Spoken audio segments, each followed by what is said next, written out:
First Nations from across the province gathered in Ottawa today to tell the federal government its harmonized sales tax plan is out of tune with their treaty rights. First Nations leaders say the new tax system would ignore the hundreds of years old agreement between Canada and First Nations. Under the current tax system, registered First Nations residents are exempt from provincial sales tax. The new system would not exempt First Nations for purchases made off reserve. It's always like this. When they come at the First Nations, they always leave Ontario to be the last, because Ontario has the largest population of any Indigenous in any other province. And if you take Quebec, they're underneath the HST, but the First Nations have negotiated an agreement between the provincial government and themselves.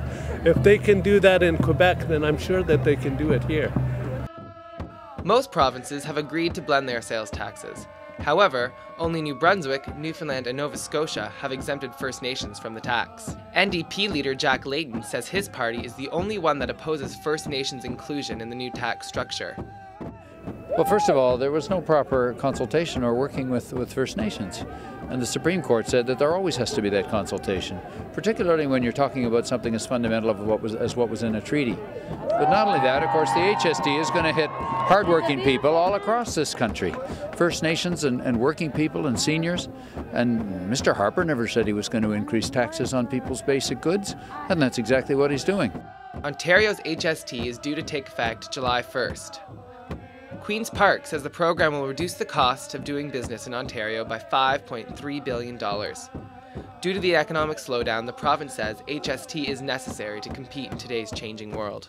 The protesters are making their way now to Finance Minister Jim Flaherty's office to urge him to exempt First Nations from a point of sales tax.